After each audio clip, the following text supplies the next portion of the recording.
Sejam todos bem-vindos a mais uma EDAL Live. Essa é a EDAL Live de número 11. A EDAL é uma equipe colaborativa de designers, arquitetos e urbanistas, além de membros de profissões relacionadas que atuam em rede. Seus mais de 100 membros são profissionais e, em muitos casos, pesquisadores e professores ativos tanto no Brasil, onde a rede nasceu, como no exterior, em outros 18 países. Eu sou César Canova, sou coordenador das relações de pesquisa da rede. A EDAL tem como missão apontar caminhos para a sustentabilidade em suas diversas formas, frente aos problemas complexos e multidisciplinares da sociedade contemporânea, por meio do design, da arquitetura e do urbanismo, com inovações metodológicas de planejamento e projeto, atuação em redes nacionais e internacionais, desenvolvimento de pesquisas acadêmicas e cooperação na prática profissional. Hoje, quem vai falar conosco é a professora Gleice Elali. A Gleice é arquiteta e urbanista, psicóloga, mestre e doutora em arquitetura e urbanismo, pós-doutora em arquitetura, é docente na UFRN, atualmente professora titular e pesquisadora nas áreas de projeto de arquitetura e psicologia ambiental, atuando no curso de graduação em arquitetura e urbanismo e nos programas de pós-graduação em arquitetura e urbanismo, arquitetura, projeto e meio ambiente e psicologia. Depois ela vai poder me corrigir ou completar o currículo sem problema nenhum. O tema que ela vai trazer para nós hoje são reflexões sobre ambiências criativas. A gente fez algumas provocações sobre criatividade já em outra live e também no nosso Instagram, @rede.edal. Convido a todos a seguirem o @rede.edal para ficarem por dentro das nossas novidades. Também lá no Instagram, muita gente respondeu essa semana que assistiria à gravação da live porque não ia poder estar hoje aqui conosco. Então, todas as lives estão disponíveis no YouTube da Rede EDAL. Basta buscar por E-DAL. No YouTube você encontra o nosso perfil, nossa página. Para todos que estão aqui agora, eu peço a gentileza de permanecer com as câmeras ligadas, porque a Gleice já falou que gosta de ver a reação de cada um. Vamos tomar o cuidado para ligar os microfones só quando for necessário. Estejam à vontade para encaminhar as mensagens pelo chat.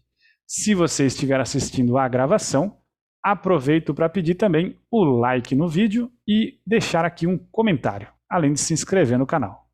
Gleice, é com você.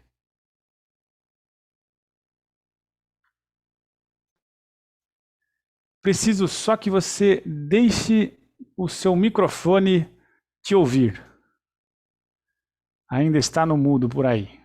É porque você mutou todo mundo, aí eu também. Eu pensei que estava ligado. Agora sim. Eu acho ótimo esse teu tom de radialista, fazendo a produção. Dá uma coisa bem interessante. Bem, boa tarde para todos. É um prazer estar aqui. Eu super agradeço o convite. Eu acho que é sempre legal conversar e conversar sobre as ideias que a gente está trabalhando em pesquisa. Eu tenho um apreço especial pelo Bruno, foi meu orientador de mestrado há algum tempo atrás. Gosto demais do César, que a gente tem toda uma relação de amizade, que a gente já se encontrou várias vezes e tudo. É um prazer estar com todos vocês. Eu pretendo dar um tom de conversa, porque eu acho que, no contexto que nós estamos, e principalmente com as pessoas que estão aqui, seria muito bom que a gente pudesse conversar e pudesse até trocar ideias. Mas eu pensei em fazer uma apresentação de mais ou menos uma meia hora, e depois a gente conversar livremente mesmo, vocês dizerem o que vocês acham das ambiências criativas, que tipo de ambiência você se sente criativo, o que te favorece, o que te desfavorece, porque, na realidade, eu não tenho ideias muito fechadas, eu tenho bases conceituais bem sólidas, mas as ideias das pesquisas elas estão evoluindo e elas evoluem justamente a partir do momento que a gente discute com outras pessoas. Vou compartilhar aqui só para nós termos um roteiro comum. Tá certo. Quando eu aparecer aqui, eu te aviso. Já está na tela. Você quer que eu coloque naquele tela cheia, não é isso? Isso, pode apertar o Ctrl L no seu teclado ou lá em cima em visualizar, Visualizar, tela cheia. modo de tela cheia. Pronto, ok. Então, Prontinho. o título dessa apresentação é Reflexões sobre Ambiências Criativas, porque realmente são reflexões, não tem ideias totalmente fechadas, embora tenha coisas muito direcionadas, porque há algum tempo eu venho trabalhando com esse tipo de ideia. Bem, a outra coisa que é importante falar, eu venho da UFRN, eu sou do Grupo Projetar. O Grupo Projetar foi criado no ano 2000, é o grupo que gerou aquele evento Projetar, que é um evento que é bianual, que começou aqui em Natal em 2003, já rodou o Brasil, já passou aí por São Paulo, passou por Belo Horizonte, Salvador, por Porto Alegre, Curitiba, já teve uma versão na Argentina, em Buenos Aires, e teve a última versão foi em Portugal. Então, é um evento que carrega um pouco a marca da gente, mas que é um evento internacional que já tem caminho próprio. Bem, e a outra coisa, nós temos também, já como informação, a revista Projetar. Vocês procurarem na internet diretamente, a revista Projetar. Ela é uma revista, é um periódico nacional, publica pesquisa científica, mas também publica projetos. Nós temos uma seção Praxis que publica projetos interessantes, que publica concurso e tudo. Então, convido todo mundo a dar uma olhadinha. Então, meu lugar de fala é esse. Eu também sou do grupo de pesquisa Pessoa Ambiente, que é o GEPA, que é um grupo da psicologia que trabalha com a área de psicologia ambiental. Então, é desse lugar de fala que eu venho, do grupo Projetar e do GEPA.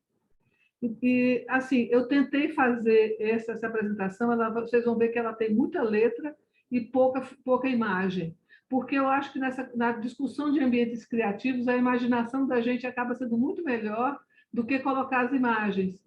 Porque, às vezes, eu falo, não, uma boa coisa é a imagem do parque. Aí eu mostro um parque, mas na tua cabeça tem um parque que é muito mais legal, porque funciona muito melhor para você. Então, nesse momento, eu acho que a imagem acaba conduzindo o raciocínio. Então, eu vou colocar mais palavras e a gente vai trabalhando a partir dessas ideias que vierem nas palavras. Vamos começar dizendo que enfrentar desafios exige criatividade, criação, vida e atividade. Então, a palavra criatividade, por si, ela já traz muita coisa, além dessa ideia comum do ser criativo. A base dessa conversa são algumas ideias que vêm sendo gestadas ao longo do tempo, não por mim, mas por muita gente. A classificação das atividades humanas, a noção de criatividade, a influência do ambiente no desenvolvimento do potencial criativo, e aqui, quando eu falar em ambiente, eu estou falando sempre sobre o ponto de vista da psicologia ambiental, que é o ambiente sociofísico, ou seja, o ambiente em que a pessoa está influenciando nessa atividade criativa, e a noção de ambiência. Juntando essas 4 ideias, a gente vai chegar na noção de ambiência criativa, e aí eu vou mostrar um pouquinho das pesquisas da gente, não vou encher muito vocês, não. Se tiver muito comprido, você pode dizer até, inglês, tá bom, chega, vamos passar para outra coisa, não exemplifique demais, não. Bem, a classificação das atividades humanas não deve ser novidade, mas, de qualquer jeito, Vygotsky, em 1930, fez a discussão da classificação dessas atividades humanas, que é um texto que é republicado continuamente, tá? E ele classifica em reprodutoras e criadoras.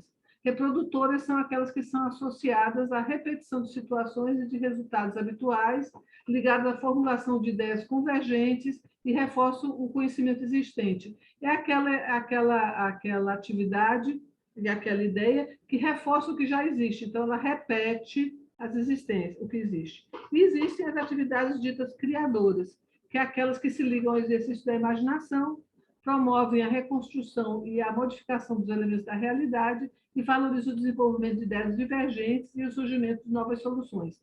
Nós, arquitetos, somos, por excelência, profissionais das atividades criadoras e das ideias criadoras, embora não necessariamente sem prescindir das reprodutoras. A gente reproduz um pouco e a gente cria em cima disso. Tanto que em arquitetura nada existe novo, tudo está sendo repensado a partir do que já existia, tudo faz parte de releituras. Bem, Também é importante que uma parte da literatura diz que não é possível, nem é adequado, e essa palavra é importante, essa parte é importante, inovar por inovar. Para ser considerado criativo, um produto precisa ser reconhecido socialmente e se mostrar útil no contexto que se encontra. Então, o produto criativo não é só aquele que é diferente ou aquele que consegue se destacar num conjunto de outros. Mas ele necessariamente precisa ser reconhecido socialmente e ser útil de alguma forma para alguém. E essa inovação pela inovação é um conceito mais antigo, não é o que está vigente atualmente. Atualmente, o conceito de inovar e o conceito de criatividade vem mais nesse sentido, e nós temos falado muito no IDAL em inovação e criatividade. Então, é importante a gente colocar essas ressalvas. Bem, e aí vamos falar um pouquinho... com o tempo, por muito tempo, a criatividade, a atividade criativa ficou restrita ao que era a pessoa criativa. E essa pessoa, como é que ela respondia às demandas. E mais recentemente, gente, mas é da década de 70, 80, a partir da década de 60, mas muito mais forte na década de 70, de 80, de 90, começa a se pensar na participação do ambiente no processo criativo, ou seja, não era a pessoa sozinha que criava, mas ela criava em função do contexto em que ela estava.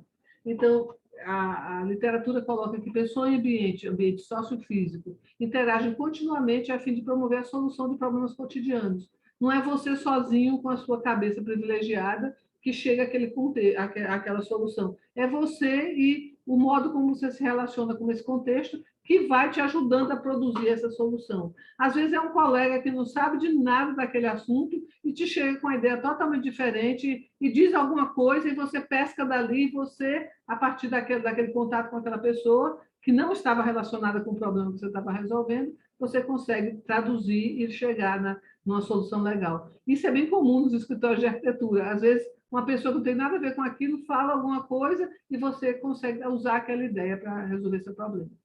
E o Rhodes, em 1961, ele coloca que existem 4 fatores essenciais à compreensão do fenômeno criativo, que ele chama dos 4 P's em inglês, tá certo? A pessoa, com certeza, o produto, o processo que foi usado para a criação e a pressão ambiental, ou seja, o modo como a pessoa se relaciona com o ambiente, como o ambiente cobra soluções e como o ambiente facilita soluções. Não é só uma questão de cobrança, é uma questão de facilitação também. Claro que isso passa também pelo seu contato inter e multidisciplinar, que faz com que você faça essas trocas e consiga resolver isso. O Bruno é muito criativo, mas o Bruno é muito criativo também na música, tá certo? Ele gosta de arte, ele gosta de música, e aí quando ele faz criatividade, ele não está fazendo só arquitetura pura e seca, ele está fazendo arquitetura que está inspirada na música, que traz a arte, e claro que ele consegue umas soluções diferenciadas, justamente porque ele consegue, o ambiente onde ele está, consegue alimentar essa criatividade a partir de múltiplas versões. Isso é bem interessante no contexto acadêmico, gente. Bem, a pessoa, nesses 4 P's do Rhodes, a pessoa está delimitada a partir de suas características individuais, que se reflete seu potencial criativo, ou seja, a sua personalidade, a sua motivação, os seus valores, os seus hábitos. A gente não está negando as características da pessoa. O processo tem a ver com o conjunto de procedimentos, os passos ou as etapas que são necessários para a criação do produto pela pessoa, que tipo de passo ele usa, se ele usa referência, não usa referência, se ele busca o que ele busca, o que ele pesquisa, qual é o processo que ele usa para criar esse produto. O produto em si, tá certo? Que é resultado da atividade desse indivíduo criador, pode assumir diversos formatos, um texto, uma música, uma obra de arte, e aí por diante. Há uns 15 dias atrás, a gente estava vendo uma música do Bruno no pessoal da guerra agora. Super criativa, achei muito legal. E a pressão ambiental, o contexto no qual acontece a ação, ou seja, se ele favorece ou inibe a atividade, e inclui o espaço, o local fisicamente dito, e o cenário sociocultural, ou seja, as atividades e os valores dos grupos que estão presentes ali e que são atuantes naquela área. Então, esses 4 elementos definiriam a ação criativa por si só. Bem, a criatividade por si é importante para qualquer atividade humana. Nós temos criatividade na medicina, acredito, criatividade na música, criatividade na catação de lixo, criatividade na qualquer coisa, tá certo? Na matemática, e temos criatividade, sem dúvida nenhuma, na arquitetura também. Ela é supervalorizada nessas profissões associadas à economia criativa. A partir de 2009, a Unesco começa a falar nessa economia criativa, e eu não vou falar muito, porque eu já vi o Décio falou bastante da economia criativa, e ficou muito legal a live dele. Quem assistiu, eu acho que todos vocês assistiram, ele falou bastante da economia criativa, eu digo, não, deixa lá que está muito bem feito. Em arquitetura, é uma característica a perseguir, e logo ela deveria ser incentivada na formação profissional. A UiA, em 2011, fala no incentivo à criatividade como um elemento super importante, uma exigência importante para as escolas de arquitetura, e a outra coisa, ela diz claramente, as escolas de arquitetura deveriam manter ambiências criativas, só que ela não explica o que é isso. Bem, de qualquer jeito, essa criatividade está associada ao projetar enquanto uma ação propositiva, que é exercida no presente e liga o passado ao futuro. Essa ideia do projetar enquanto uma flecha não é minha, é a ideia do professor Jorge Cruz Pinto, da Universidade de Lisboa. Ele diz que o projetar é essa flecha que liga o passado, que é quando você puxa, ao futuro, que é para onde a seta vai. E você é o elemento do presente que projeta e faz isso. Eu gosto muito dessa ideia e dessa associação com as flechas, e aí, aproveitando todo esse movimento nativista, autóctone, eu acho que o indígena podia ser uma boa representação. Esse projetar, ele propicia a reflexão na ação, ele surge a partir da reflexão na ação, que é a ideia do Donald Schoen, tá certo? Ou seja, parte-se de um projeto, de um problema mal definido, e se reflete sobre ele a partir do projeto para ver se chega a alguma conclusão diferenciada. E essa criatividade facilita o processo de elaboração das propostas para os problemas que nós temos, que é a ideia do Lawson. Bem, as pesquisas sobre criatividade no projeto de arquitetura, e tem bastante, tá certo? Mostram que os melhores resultados envolvem situações que oportunizam ao projetista, quer em sala de aula, na atuação acadêmica, quer na atuação profissional liberal. Então, ele não está falando necessariamente de sala de aula. E algumas dessas coisas a gente traz para a discussão acadêmica, outras são também aplicáveis plenamente, tá certo?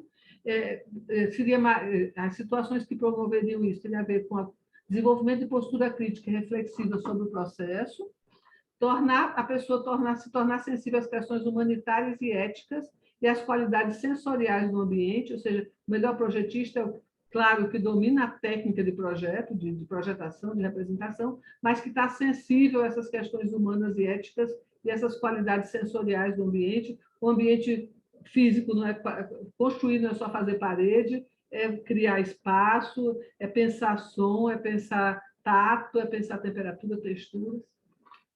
A outra qualidade, engajar-se na integração de conteúdos, na busca por multi e transdisciplinaridade, para reduzir a compartimentalização do conhecimento. Quando se diz que a arquitetura é música congelada, a gente está dizendo exatamente isso, a gente está misturando conhecimentos para entender o que é o objeto, e que permite e também a questão da instrumentalização para a ação projetual, inclusive no domínio de tecnologias e na formação e consolidação de repertórios.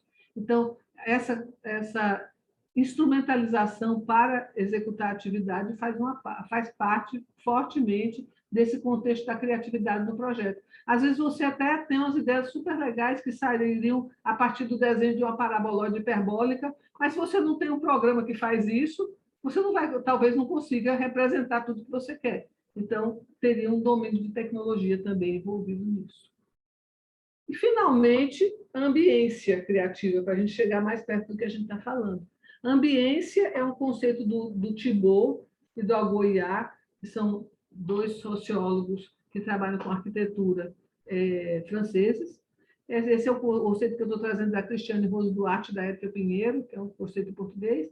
A ambiência é a soma das características materiais e imateriais de um lugar, seus componentes humanos, físicos e aspectos sensíveis e sociais. Ou seja, não é o ambiente físico por si, mas é o conjunto do ambiente que atua sobre a pessoa, sociofísico.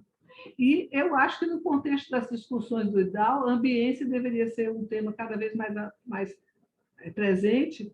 A Cristiane Rose Duarte é uma pessoa excelente para falar sobre ambiência. A Ethel Pinheiro é outra pessoa que dá para fazer uma palestra muito legal sobre ambiência, porque essa discussão tem a ver com toda essa questão da sustentabilidade social, não é a sustentabilidade construtiva, mas a sustentabilidade social da obra em si, tá certo? E se a gente pega esse conceito e acrescenta a ideia criativa, aí a gente teria duas concepções para a ambiência criativa. A primeira, e isso aqui, gente, já é dedução das pesquisas da gente, porque demorou um tempão para a gente entender que ia chegar nesse ponto. A ambiência criativa, ela tem uma primeira decodificação, que é aquela ambiência identificada por ter um design diferenciado. Ou os experts, ou os usuários identificam um design diferenciado para aquela área. Então, é um lugar especial em termos de concepção projetual, pois surgiu de uma ideia pautada em muita criatividade. Então, é um ambiente especial, criativamente especial, porque ele é um ambiente que o desenho dele é criativo, tá certo?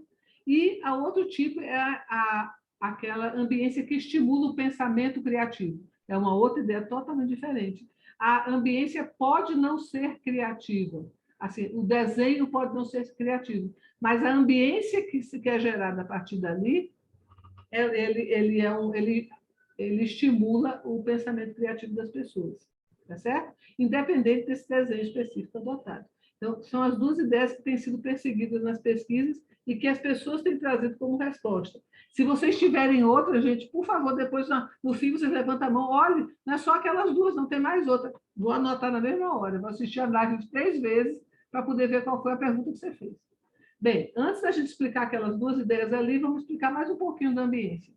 Então, no contexto da cidade criativa, as ambiências seriam as microcélulas que induzem a criatividade como um todo. Olha que a gente tem um outro conceito aí, que é um conceito bem grande e difícil.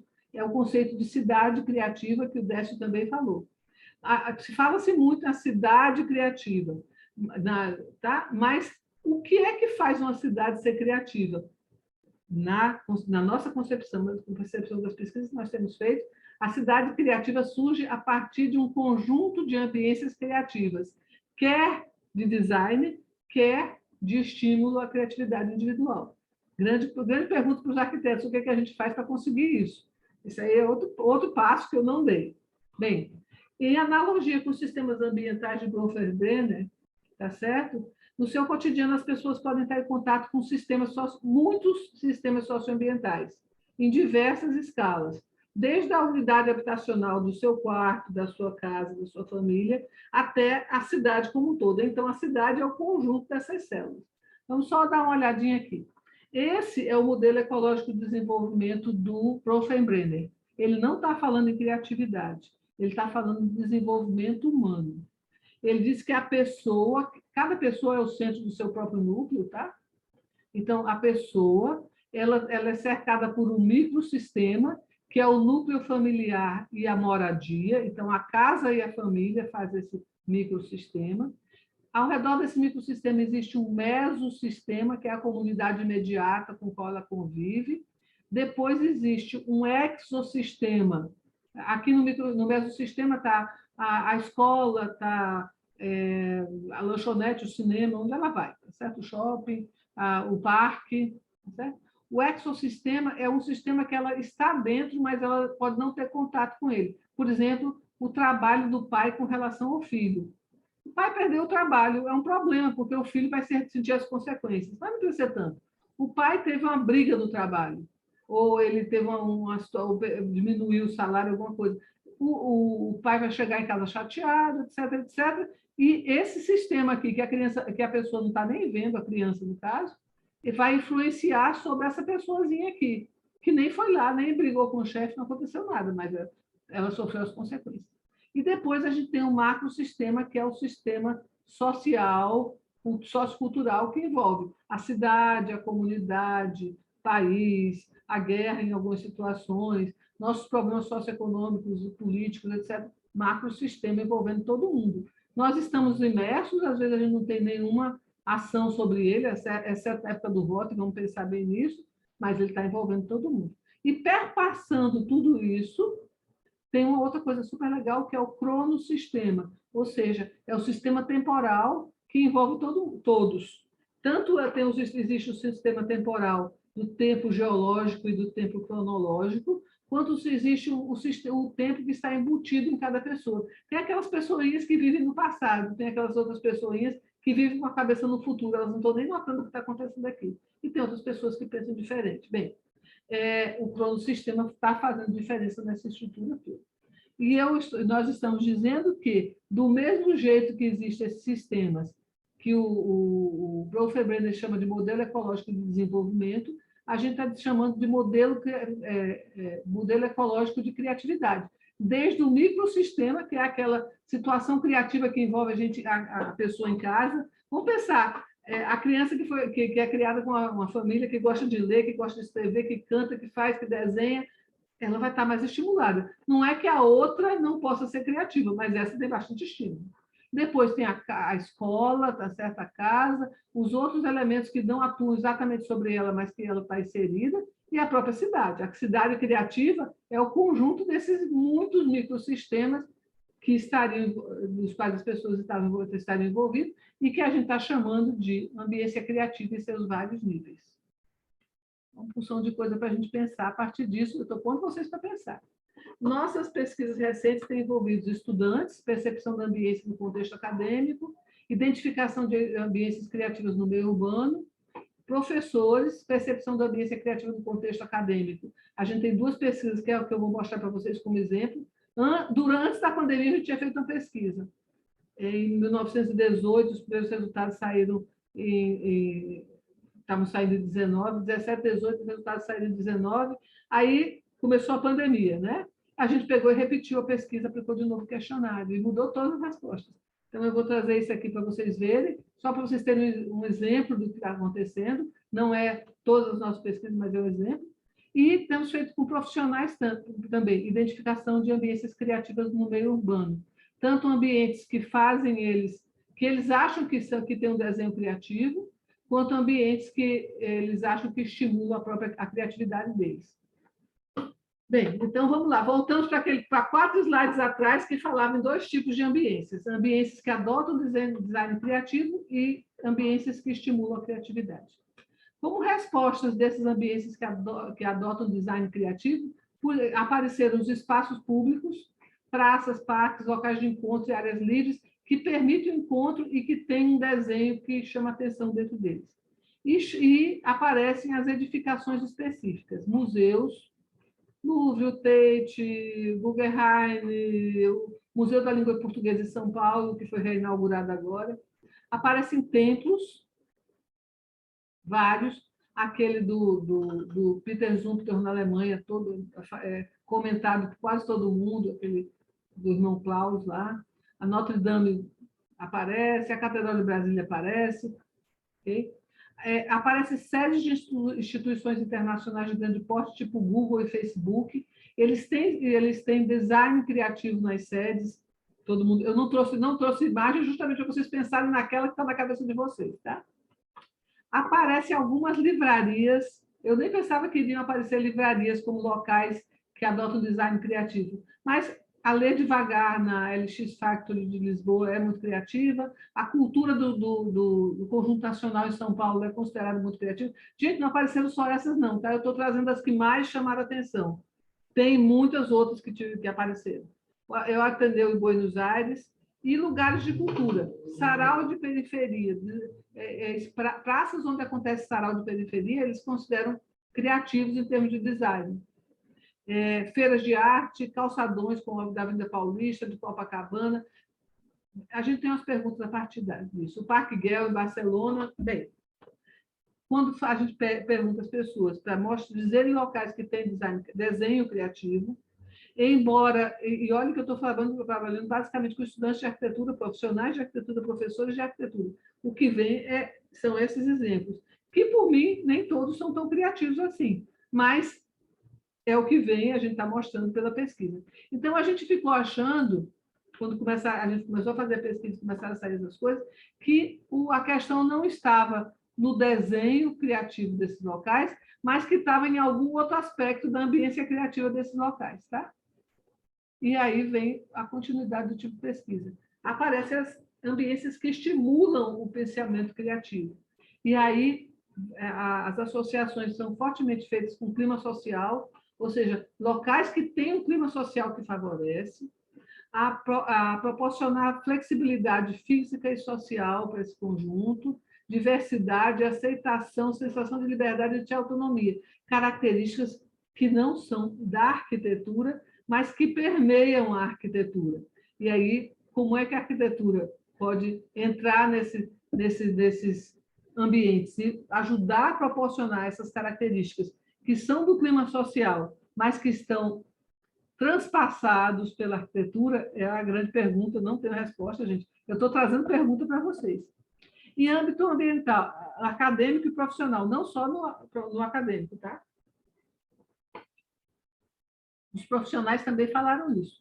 Oportunidade de novas experiências, ou seja, você ter a possibilidade de enfrentar temas novos, projetos novos, tentar ter liberdade para tentar pensar naquilo diferente, integração e troca com outras áreas, voltamos para a discussão, vamos conversar com a música, com as artes, com o direito, será com a economia.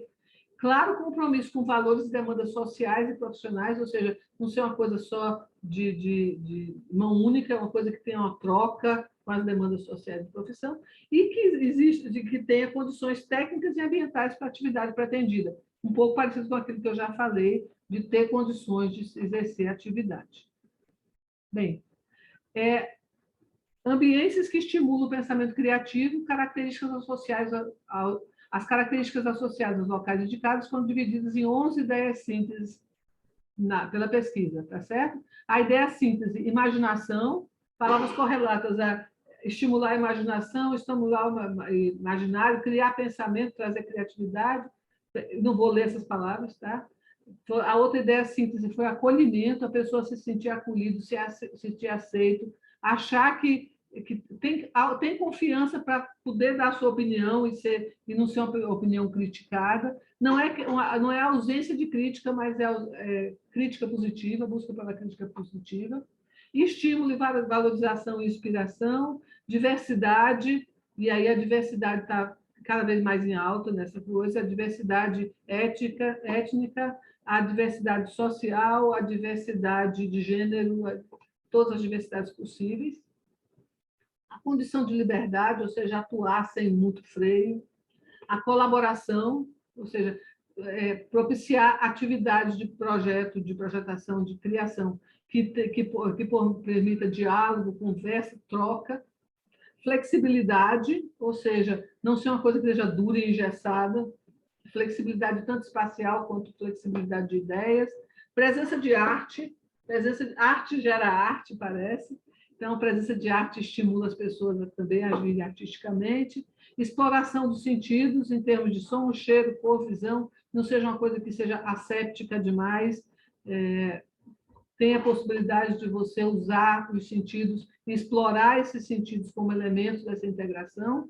Experiência, possibilidade de experimentação individual ou em grupo. E a noção de cidadania. Para nós, alguns elementos eram muito esperados, mas, por exemplo, cidadania não estava na nossa lista de que seria uma qualidade que favoreceria o pensamento criativo, que estimularia o pensamento criativo. Mas, depois que ela aparece, ela faz todo sentido. E aí você não consegue mais pensar nessa lista sem pensar num ambiente que favoreça a condição de cidadania, tá? Porque, de certa forma, ela resume muito dessas outras coisas que a gente vem dizendo. Só não estava na nossa cabeça, mas apareceu e é muito legal. Ainda bem que as pessoas dão respostas tão legais para as pesquisas, porque aí você consegue. Aí, bem, eu já estou falando aqui há 15 minutos, um pouco mais, quase 20 minutos. Eu vou só mostrar um exemplo de uma dessas pesquisas, mais uns 10 minutos. Tem muita coisa dessa pesquisa, mas eu quero só mostrar essa brincadeira que a gente fez com a ambiência criativa em ensino presencial e remoto. Tá certo? Nós tínhamos uma pesquisa de 2018, o instrumento foi ajustado muito pouco e a gente reaplicou em junho de 2021. Bem, Olha, os principais resultados em 2017, 18 e 2021, tá certo? A palavra mais presente na definição de criatividade era novo, problema, solução, ideia e modo. Em 2021 passou para inovação, ok? Liberdade, ó, novo, ideia, método, tecnologia e repertório. O método que antes aparecia um método associado com a tecnologia. Por quê? Porque a pandemia exigiu que a gente ficasse em casa e todo mundo ficou fissurado em computador. Eu outro dia estava reclamando, se eu gostasse de TI, não tinha feito arquitetura, mas fiz arquitetura e agora tenho que gostar de TI, porque quem não gostar não sobrevive. E os grupos de ideias envolvidos em 2017, competência pessoal, problema e resposta, inovação, processo projetual, conhecimento e contexto. Em 2021, concepção projetual também, um pouco do que já tinha, conhecimento e treinamento, tecnologia, subjetividade, inovação e contexto. Ou seja, a pandemia por si só, não sei agora, depois da pandemia, talvez ele vai fazer de novo a pesquisa. Mas, assim, no momento da pandemia, as pessoas estavam preocupadas com treinamento e com tecnologia. Como é que elas iam passar aquele momento, continuar projetando, continuar fazendo suas atividades e sem poder ter muito contato. Bem, nós fizemos uma aplicação de escala Likert de concordância e discordância. Claro, a gente já estava trabalhando em contexto universitário e os participantes concordaram muito fortemente, ó, de 0 a 4, quase todo mundo deu 4, que atuar de modo remoto exige criatividade do professor. Exige do aluno também, mas eram os professores que estavam respondendo. E outra coisa, a ausência de visitas em loco foi prejudicial à criatividade do projeto. Quase todo mundo disse 4 também, porque os alunos deixaram de ver. A gente teve disciplina aqui que os professores iam lá, filmavam o terreno e colocavam lá para os alunos verem. É muito diferente você ver uma filmagem do terreno e você ir lá, passar uma tarde sentado e olhando o terreno. Agora, eles discordaram fortemente de que as mudanças entre o ensino remoto e presencial não interferem, eles chegaram à conclusão que interferem, tá certo? O ensino remoto estimula muito a criatividade, eles acharam que não estimula muito, e a criatividade é maior no ensino presencial. Também eles não acharam isso. Eles acharam que a criatividade era semelhante no modo presencial e no modo remoto. Bem, aí teve umas coisas engraçadas. Nós pedimos para eles falarem benefícios e dificuldades do ensino remoto. E tem 8 ideias que se repetem tanto no ensino remoto como presencial, com valências opostas. A relação entre tecnologia e infraestrutura, a relação professor-estudante, e compartilhamento de ideias, porque passou a ser tudo por computador, autonomia do estudante, qualidade do produto, saúde física e mental, ambiente de estudo e trabalho, participação de terceiros e contato com a área trabalhada. Para eles, tanto é positivo quanto é negativo. Tem uns que dizem é positivo nisso e é negativo naquilo. Por exemplo, uso e papel da tecnologia. Para quem diz que é negativo, a internet e os equipamentos precários de muitos estudantes aumenta as diferenças sociais. Há menos diálogo entre professor e estudante. Os detalhes não estão sendo discutidos. Para quem acha que é positivo, diz o mundo digital ampliou o conhecimento dos alunos. Tem mais comunicação. As ferramentas são aliadas do ensino. Todos liberados para o uso da infraestrutura e física e informacional própria. Todos que podem, né? A reflexão sobre o projeto é facilitada pela rápida troca de informações. Ou seja, nós temos uma porção de elementos, 8 elementos em si, que ele tem essa dupla validade. Ele tem tanto essa conotação negativa quanto positiva, dependendo de uma série de coisas. Não vou passar os outros, vou passar só para a conclusão disso. O contato com o local e a população. Tem gente que acha que uma aula virtual ao terreno, uma visita virtual ao terreno, resolve. Olhe pelo Google, que está muito bom. E tem gente que diz, não, conhecer a área pessoalmente é impossível, não dá para projetar desse jeito. Então, a gente agora no começo estava conversando, o Bruno dizendo, concurso sem visitar a área é impossível. Pois é, projeto sem visitar a área às vezes é impossível, mas tem quem advogue contra e a favor da ideia. Tá? A relação professor-estudante, o comportamento e aprimoramento de ideias também vai nesse ponto, o ambiente de trabalho, a participação de terceiros, o contato com a área trabalhada, não vou ficar lendo isso, é só para vocês saberem que houve uma porção de coisas. E aí, o que foi que a gente chegou à conclusão? Que o ponto de vista do professor sobre esse ensino, remoto ou presencial, fatores positivos e negativos de cada um, tem a ver com a perspectiva humanista e a perspectiva tecnológica que esse professor adota. Quando o professor é mais humanista, ele tende a reclamar muito dessa questão tecnológica da posição, do que aconteceu durante os últimos 2 anos. Quando o professor tem uma perspectiva mais tecnológica, ele tende a ter uma visão mais favorável dessa ambiência no ensino remoto. Quanto ao modo e posição que se insere no curso, os professores de início de curso reclamaram muito mais do que os de final de curso. Claro, o início de curso é aquele do adestramento manual, é aquele de aprender a perceber os locais e tudo. O fim do curso já é um aluno que já está bem maduro e já consegue atuar quase como um profissional. A disciplina lecionada faz diferença e, claro, o maior ou menor interesse, o maior ou menor domínio das ferramentas digitais e o apoio para lidar com elas. Às vezes o professor simplesmente não estava entendendo mesmo o que estava acontecendo e aí não tinha o que fazer. Bem, mas independente disso, eu mostrei isso aí como uma brincadeira para vocês verem o tipo de coisa que acontece nas pesquisas. Nas outras pesquisas com os profissionais, nas pesquisas com professores e com estudantes, aparecem algumas questões que são super importantes de debater. O papel da relação entre sensibilidade e tecnologia no processo projetual. O quanto a gente está substituindo sensibilidade por tecnologia e o quanto isso afeta a nossa percepção dessas ambiências criativas. O quanto essa ambiência criativa muda em função dessa relação entre sensibilidade e tecnologia.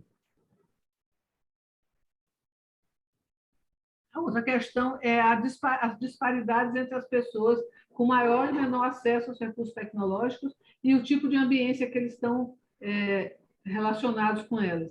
A cruel pedagogia do vírus de Boaventura de Souza Santos discute esse assunto em detalhes, mas o que ele mostra é comunidades que têm muito acesso à tecnologia têm um direcionamento. Comunidades que não têm acesso a essa tecnologia acabam tendo um outro direcionamento. Ele não está dizendo se é melhor ou pior, ele está dizendo que tem uma pedagogia aí a ser discutida. E o tipo de contato que precisa ser mantido entre o projetista e a realidade, inclusive para a compreensão das ambiências, tá certo? E na qual essa realidade em que a intervenção vai acontecer. Esse contato pode ser eliminado ou não tem condições de ser eliminado, em que condições ele pode ser reduzido, em que condições ele tem que acontecer, como é que essa ambiência penetra na vida da gente, como é que a gente lida com ela. Bem, talvez nós estejamos presenciando um novo modo de educar, de projetar e de vivenciar as ambiências que nós estamos em contato. A gente vai ter que pensar sobre isso. Bem, só para terminar, ouça qualquer pessoa com a ideia original, não importa o quão absurda ela possa parecer à primeira vista. Se você colocar cerca ao redor das pessoas, você terá ovelhas. Dê às pessoas o respeito e o espaço que elas precisam, elas criarão asas para criar ambiências criativas. Porque criar é preciso. Bem, agradeço aos colegas, aos profissionais, às pessoas que colaboram nas pesquisas e a vocês que tiveram saco para me ouvir meia hora. Obrigada. Vamos conversar sobre ambiências criativas, Bruneto. Vamos conversar sim, Gleice. Muito obrigado pelas suas palavras. Confesso que é uma agonia provocada por você e de propósito. Falar de exemplos de Catedral, do Parque Güell e fazer a gente só relembrar. Mas a ideia, eu disse a você que eu não ia. Logo no começo eu disse para não ter a expectativa. Exatamente. Mesmo assim, a expectativa estava lá. Que coisa, como a gente é preso ao visual e talvez isso atrapalhe um pouco a nossa capacidade de reimaginar ou de criar. Eu estou muito contente com as suas provocações, tenho muita vontade de falar muita coisa, mas primeiro eu preciso me despedir do pessoal que está vendo no YouTube, porque eles não acompanham... Exatamente, o pessoal que vê no YouTube não acompanha o debate que segue aqui ao vivo, mas pode deixar o comentário e pode acompanhar todas as outras lives que a gente tem, acompanhar a gente no Instagram, estamos no LinkedIn também, no Facebook, tem como encontrar todos nós e fica o convite para vocês também dizerem o que acharam e também conversarem com a professora Gleice da maneira que acharem melhor. Então, muito obrigado a todos e a gente continua por aqui.